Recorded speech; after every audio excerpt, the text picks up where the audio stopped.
सल्ले अला नबीना सल्ले अला मुहम्मदिन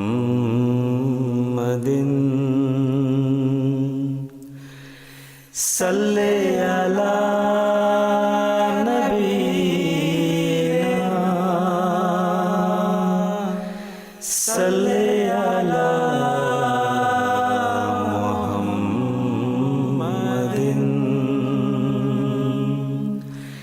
सल्ले अला हबीबिना सल्ले अला मुहम्मदिन सल्ले अला रहीमिना सल्ले अला मुहम्मदिन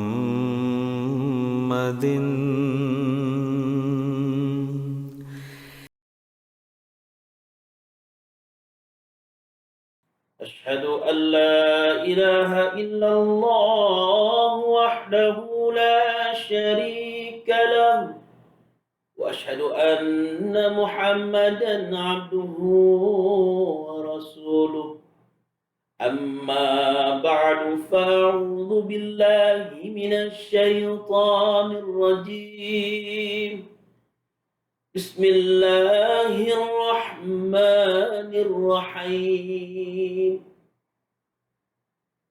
من ذا الذي يقرض الله قرضا حسنا فيضاعفه له أضعافا كثيرة والله يقبض ويبسط وإليه ترجعون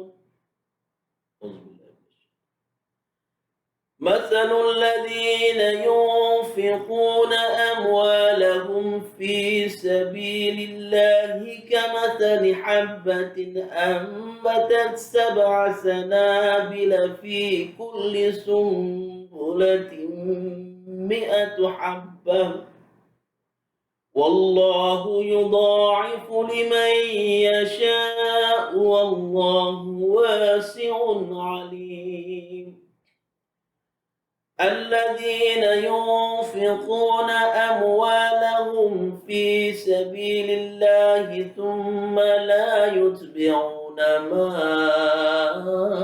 أنفقوا منا ولا أذى لهم أجرهم عند ربهم ولا خوف عليهم ولا هم يحزنون نحمده ونصلي على رسول الكريم وعلى عبده المسيح موعود عليه الصلاة والسلام رب اشرح لي صدري ويسر لي أمري واحلل عقدة بلساني يفقه قولي أما بعد. Hadirin hadirat sidang pengajian mingguan online yang saya hormati, Assalamualaikum warahmatullahi wabarakatuh.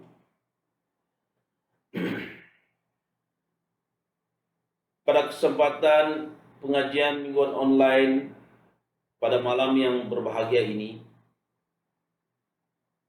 saya akan sampaikan secara ringkas atau sepintas lalu berkenaan dengan Waqf Jadid.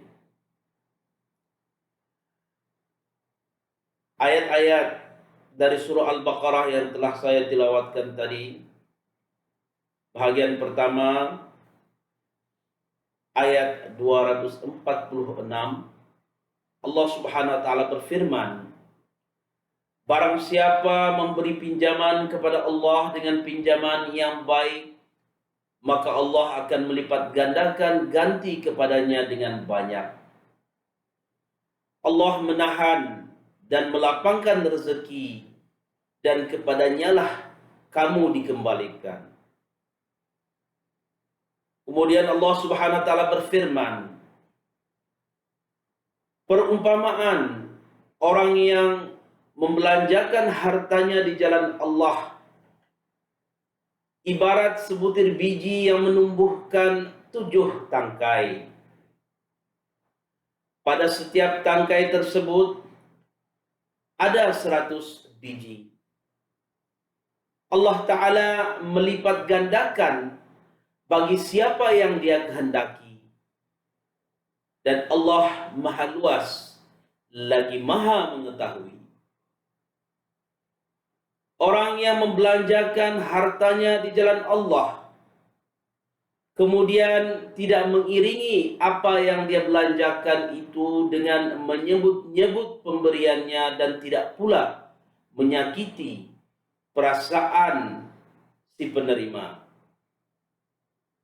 Mereka memperoleh pahala di sisi Tuhan mereka dan tidak ada kekhawatiran pada mereka dan mereka tidak bersedih hati. Al-Baqarah ayat 262 dan 263. Hadirin hadirat sidang pengajian yang mulia, marilah kita sama-sama melihat pada sejarah permulaan skim wakfi jadid. Allah Ta'ala memberikan kabar gembira kepada Hazrat Masih Maud alaihissalam tentang seorang putra yang melaluinya Islam Ahmadiyah akan mengalami kemajuan dan sifat-sifat agungnya dapat dizahirkan ke setiap pelosok dunia. Hazrat Mirza Bashiruddin Mahmud Ahmad radhiyallahu anhu adalah penyempurnaan dari khabar suka ini. Sejak awal lagi, beliau radhiyallahu anhu dilihat sebagai orang yang luar biasa. Kemudian pada tahun 1914, Allah Ta'ala menganugerahkan kepadanya jubah khilafat. Beliau radhiyallahu anhu mengabdikan seluruh hidupnya untuk mengkhidmati dan menyebarkan Islam dan selalu berusaha untuk meneruskan misi Hazrat Masih Maud alaihissalam. Di setiap langkah banyak musuh muncul dan berusaha sedaya upaya untuk menghentikannya dari menyelesaikan misinya. Tetapi pertolongan dari Tuhan yang Maha Esa tetap bersamanya. Beliau radhiyallahu anhu memulai gerakan dan skim yang hebat untuk kemajuan Islam yang mana hasilnya masih dapat dilihat hingga kini dan akan berterusan hingga hari kiamat insyaallah. Tahrik Wakfi Jadid juga merupakan salah satu pencapaian besar Hazrat Masih Maud radhiyallahu anhu. Semasa khutbah Aidul Adha pada 9 hari bulan Julai tahun 1957, Hazrat Masih Maud radhiyallahu anhu menyatakan, adalah menjadi hasrat saya sekiranya ada anak muda seperti ini yang mempunyai hasrat di dalam hati mereka untuk mengikuti jejak Hazrat Muinuddin Sahib Cistir dan Hazrat Shahabuddin Sahib Suhrawardir. Maka sama seperti para pemuda jemaat yang mewakafkan hidup mereka di bawah Tahriki Jadid, mereka harus mewakafkan hidup mereka secara langsung kepada saya, sehingga melalui saya mereka dapat melaksanakan tugas mentarbiat umat Islam. Mereka harus mengambil arahan dari saya dan kemudian berkhidmat di negara ini, yang di Pakistan. Negara kita tidak sepi dari segi populasi, tetapi sangat sepi dari segi kerohanian.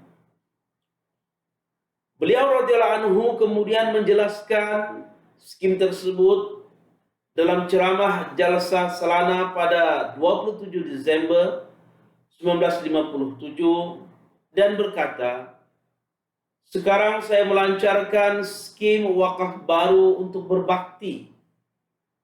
Saya telah menyebutnya dalam khutbah pada 9 Julai 1957. Tujuan wakaf ini adalah untuk mewujudkan rangkaian muallimin, yakni mubalik yang diwakafkan untuk rancangan wakfi jadi dari Lahore ke Karachi. Harus ada muallim hadir di semua tempat pada jarak pendek, yaitu 10 hingga 15 batu. Dia harus memulakan madrasah atau membuka kedai dan tinggal serta bekerja di kalangan penduduk di kawasan itu sepanjang masa. Ini adalah skim yang sangat luas. Tetapi saya telah memutuskan untuk mengambil hanya 10 wakifin pada awalnya dengan mempertimbangkan biaya.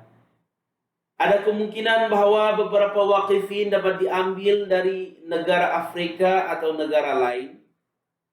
Tetapi dalam keadaan apapun, permulaannya adalah dengan 10 wakifin dan kemudian lebih banyak usaha akan dilakukan untuk meningkatkan jumlah mereka menjadi ribuan." Dalam khutbah Jumaatnya pada 3 Januari 1958, Huzur radhiyallahu anhu menyatakan bahwa jemaat harus ingat bahwa jika ingin membuat kemajuan, ia harus berkorban dan menyebarkan jaringan bimbingan dan reformasi. Huzur radhiyallahu anhu menyatakan, "Oleh itu, saya meminta jemaat untuk memperhatikan wakaf ini secepat mungkin dan menjadikan diri Anda penerima ganjaran pahala. Inilah ganjaran yang Anda dapat secara percuma. Sekiranya Anda tidak mengambilnya, ia akan diberikan kepada orang lain dan bukannya Anda." Hazrat Muslih Ma'ud radhiyallahu anhu menulis sebuah pesan khas kepada anggota jemaat pada 5 Januari 1958 untuk menjelaskan lagi mengenai skim ini. Beliau radhiyallahu anhu menyatakan bahwa pada 27 Desember 1957, beliau radhiyallahu anhu telah mengemukakan proposal penting untuk reformasi dan panduan yang memiliki dua bahagian, yaitu bahagian wakaf dan bahagian canda.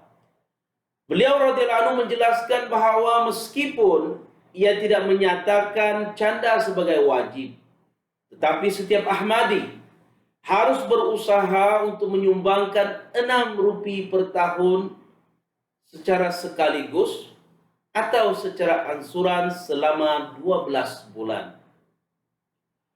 Huzur radhiyallahu anhu menyatakan bahwa jemaat dengan mudah dapat memiliki 100.000 orang seperti itu, dan jika mereka menderma dengan cara ini, jemaat dengan mudah dapat menyebarkan skim panduan dan reformasi. Dari Dhaka ke Karachi, dari Karachi ke Multan, dan kemudian melalui Lahore dan Rawalpindi ke Peshawar dan Lembah Hazara. Huzur radhiyallahu anhu mengatakan bahwa 5 permintaan telah diterima setelah khutbahnya. 2 di antaranya adalah Maulvi Fazil, yakni pemegang ijazah, dan yang lain yang telah lulus ujian matrikulasi dengan seorang yang memiliki pendidikan sederhana.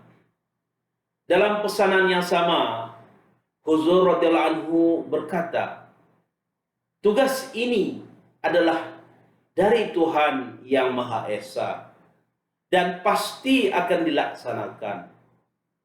Oleh kerana Tuhan yang Maha Kuasa telah meletakkan rancangan ini di dalam hati saya, walaupun saya harus menjual rumah dan pakaian-pakaian saya tetap akan menunaikan tugas ini.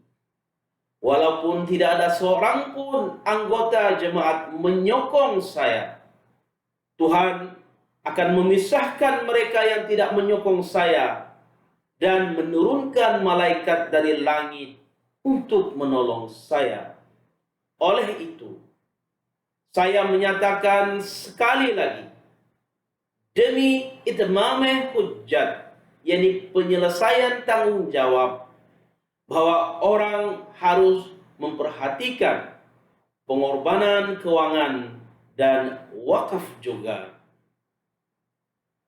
Huzur radhiyallahu anhu berharap agar pemilik tanah Ahmadi yang terhormat akan mewakafkan tanah mereka di sekitar kampung masing-masing dari Karachi hingga Peshawar untuk skim ini. Kemudian para wakifin akan mengusahakan tanah tersebut dan itu akan membantu menjalankan skim tersebut. Pada 5 Januari tahun 1958, Hazrat Muslim Maud radhiyallahu anhu memerintahkan wakil a'la untuk memindahkan 600 rupiah dari akaun pribadi Tahrik Jadid Huzur radhiyallahu anhu ke dalam akaun Waqf Jadid. Dengan cara ini, asas sistem keuangan Waqf Jadid diletakkan melalui sumbangan yang diberkati ini. Pada 9 Januari tahun 1958,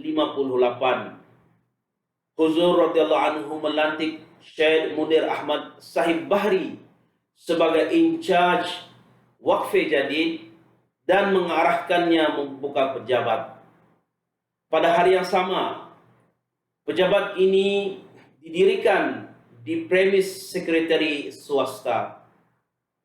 Resolusi pertama Waqf Jadid berlangsung pada 13 Januari 1958. Kemudian, dalam khutbah Jumaatnya pada 10 Januari 1958, Huzur radhiyallahu anhu mengatakan bahwa struktur wakaf yang telah disampaikannya kepada jemaat masih memerlukan banyak uang. Minimum 600.000 rupiah diperlukan setiap tahun untuk skim ini. Huzur radhiyallahu anhu menyebutkan bahawa Hazrat Syed Zafrullah Khan radhiyallahu anhu telah menjanjikan sumbangan untuk pihaknya dan keluarganya dan juga berjanji akan menyumbangkan 10 ekar tanahnya di bawah skim ini. Huzur radhiyallahu anhu mengatakan bahawa beliau sendiri akan mewakafkan 10 ekar di daerah Tharparkar atau daerah Hyderabad. Seterusnya Huzur radhiyallahu anhu berkata, perang kami bukan perang menggunakan pedang, tetapi perang kami adalah perang hujjah. Dan semasa perang hujjah, seseorang lelaki yang memiliki semangat bekerja tidak akan pernah mengatakan bahawa dia akan memalingkan wajahnya atau menunjukkan belakangnya dalam bidang hujjah. Tapi sebaliknya, jika tiba masanya untuk bersaing, dia akan menjadi orang yang pertama dan yang terutama di dalam perjuangan dan tidak akan melepaskan janji pengorbanan sehingga kematiannya. Huzur radhiyallahu anhu berharap sekiranya contoh ini diikuti, maka pada pandangannya skim ini akan berjaya. Huzur radhiyallahu anhu menambah lagi, rahmat Tuhan akan turun. Kini mustahil bagi langit untuk menahan pertolongannya untuk masa yang lama. Selama sekitar 25 tahun hingga 26 tahun. Al-Masih yang dijanjikan mendengar penghinaan dari musuh-musuhnya. Tetapi beliau alaihissalam terus bertabligh. Kemudian kami juga meneruskan tugas tabligh ini selama lebih kurang 50 tahun. Keseluruhan tempoh ini berjumlah kira-kira 75 tahun. Bagaimanapun, Allah Ta'ala yang Maha Kuasa tidak membenarkan satu bangsa didera, dipukul dan dilempari batu selama 75 tahun dan bahkan diam. Sekarang saya rasa, lebih tepatnya saya yakin bahwa waktunya telah tiba, bahwa pertolongan Allah yang Maha Kuasa akan turun dari langit. Selepas itu, Huzur radhiyallahu anhu menyampaikan satu lagi pesanan khas pada 13 hari bulan Januari 1958. Beliau radhiyallahu anhu menyatakan bahwa sama ada seseorang mampu membayar 12 rupiah setahun atau 50 rupiah, mereka harus membuat sumbangan mengikut keadaan keuangan mereka.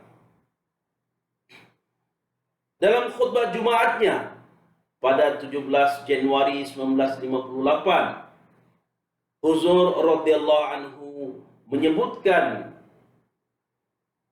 mengenai usaha pertablighan orang-orang Kristen dan menyatakan bahwa jika mereka itu begitu bersemangat untuk agama mereka, maka mengapa tidak ada semangat di antara orang-orang Islam, orang-orang Ahmadi, untuk menyokong Islam yang merupakan agama yang benar? Huzur radhiyallahu anhu menjelaskan, apabila Anda semua bergerak maju untuk mengkhidmati agama, ketahuilah bahwa sangat mustahak jika jemaat berjuta-juta orang bergerak maju dan masing-masing menyampaikan kebenaran kepada 10 orang, maka pada tahun berikutnya akan ada 10 juta orang Ahmadi. Kemudian kita akan mempunyai 100 juta Ahmadi pada tahun berikutnya, dan akhirnya kita akan mempunyai 1 bilion Ahmadi pada tahun berikutnya. Pada 31 Januari 1958, pejabat Waqf Jadid dan Majlis Tujar, yakni Persatuan Pedagang, menganjurkan pesta malam yang terpisah untuk menghormati dan meraihkan muallimin, di mana Maulana Ghulam Rasul Ar-Rajiki radhiyallahu anhu dan Maulana Jalaluddin Syams Sahib masing-masing memimpin doa secara senyap. Keesokan harinya, pada 1 Februari tahun 1958, Hazrat Sahibzada Mirza Bashir Ahmad radhiyallahu anhu bersama dengan anggota yang lain memimpin doa secara senyap di stesen kereta api Rabwah, dan rombongan pertama muallifin Waqf Jadid bergerak menuju ke destinasi mereka. Yaume Waqf Jadid pertama, yakni Hari Waqf Jadid yang pertama dirayakan pada 9 Februari 1958 untuk mengemukakan 3 tuntutan Waqf Jadid kepada jemaat dan mengumpulkan senarai lengkap dengan janji-janji canda dari para anggotanya. Ringkasnya, perkara-perkara utama skim ini disusun adalah seperti berikut. Pertama, di kampung-kampung, para muallimin seperti itu harus dilantik yang akan menyebarkan ajaran Al-Quran dan pesanan Ahmadiyah ke seluruh negara. Yang kedua, untuk perbelanjaan para muallimin ini, anggota jemaat harus mendermakan sekurang-kurangnya 6 rupiah setahun dan pemilik tanah harus mewakafkan sebahagian tanah mereka untuk menyebarkan agama Islam. Dan yang ketiga, sekiranya ada cawangan lokal di tempat tertentu yang mana jumlahnya kecil dan ekonomi kurang memberangsangkan, maka 2 atau 3 anggota dapat bersama-sama ikut serta dalam menyumbang canda dan tanah. Pada tahun 1958, pendapatan Waqf Jadid dari sumbangan adalah sebanyak 59.719 rupiah dan 1.771 rupiah adalah dari pengeluaran tanah sahaja. Kemudian, pendapatan ini mulai meningkat setiap tahun. Jumlah sumbangan pada tahun 1965 adalah sebanyak 115.418 rupiah dan pendapatan tanah adalah sebanyak 6.216 rupiah. Pada 20 Oktober tahun 1959, Huzur radhiyallahu anhu melantik Hazrat Sahib Zada Mirza Tahir Ahmad Sahib rahimahullah sebagai Nazim Irsyad Waqf Jadid. Pada kesempatan Jalsah Salana 1959, Hazrat Muslim Maud radhiyallahu anhu menyatakan kepuasannya atas kegiatan Waqf Jadid dan menyatakan tahun ini pekerjaan yang lebih baik telah dilakukan berbanding daripada tahun lepas. Jadi pekerjaan telah dimulai di Pakistan Timur, sekarang negara Bangladesh, dan seorang nazim dan 4 muallimin telah dilantik di sana. Pada tahun lalu, 500 orang mengambil baiat setelah melihat pendidikan dan latihan para muallimin ini dan semangat mereka untuk mengkhidmati umat manusia. Sementara tahun ini, seramai 628 orang telah mengambil baiat. Kemudian, pada 27 Desember tahun 1960, Hazrat Muslim Maud radhiyallahu anhu menyampaikan pesan pada awal tahun keempat Waqf Jadid. Huzur radhiyallahu anhu mengatakan bahawa jumlah Ahmadiyah meningkat melalui pekerja Waqf Jadid. Pada tahun 1960, Tahrik Waqf Jadid mengambil langkah praktik berdakwah kepada masyarakat Hindu Pakistan.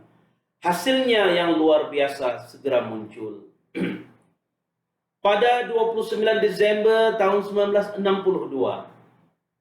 fondasi Markas Waqf Jadid telah diletakkan. Apabila bangunan itu selesai sebahagiannya, ia dirasmikan pada 19 April 1964.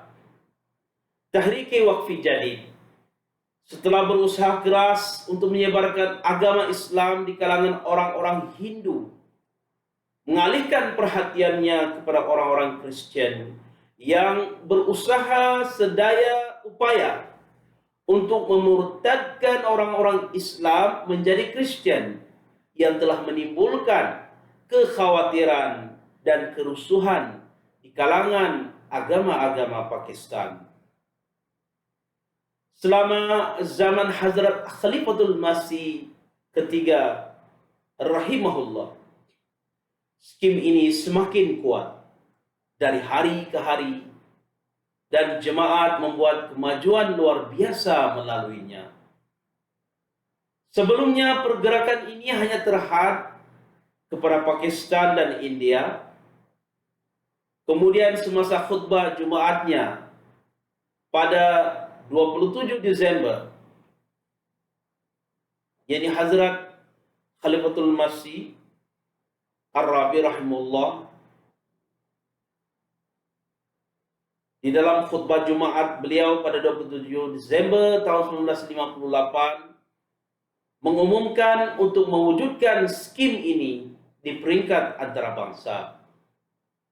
Hari ini, kerana kita hidup di zaman Hazrat Khalifatul Masih Al-Khamis ayyadahullah ta'ala bin Nasrul Aziz, skim ini memainkan peranannya lebih dari sebelumnya, dan jemaat Muslim Ahmadiyah di seluruh dunia sedang menuai buahnya yang hebat dan akan terus melakukannya insyaAllah.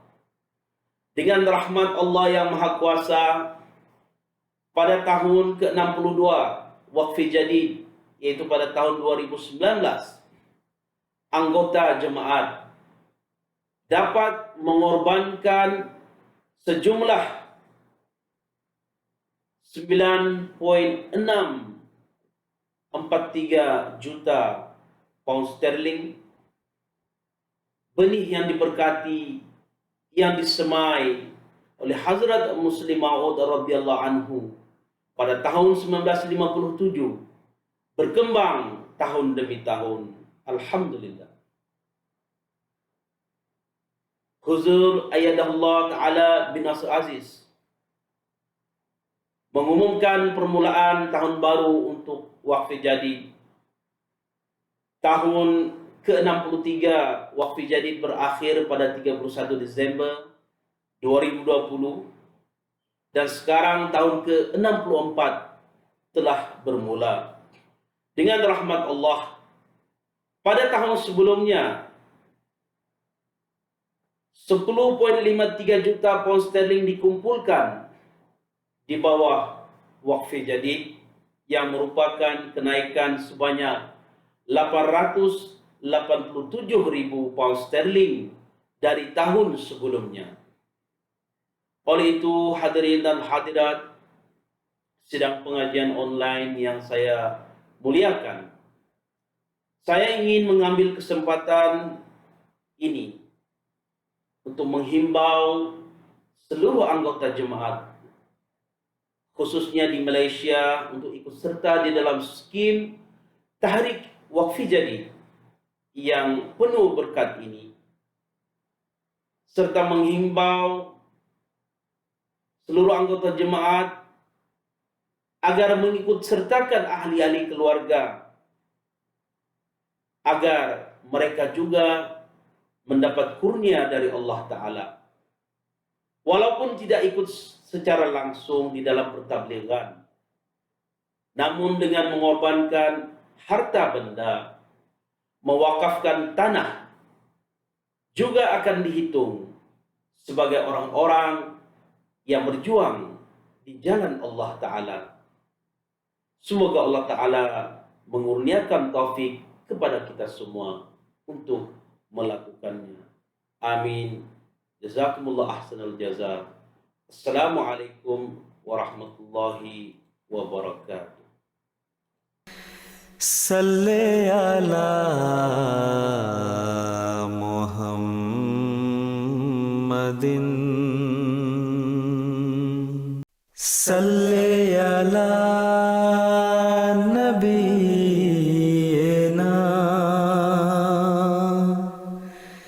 salli ala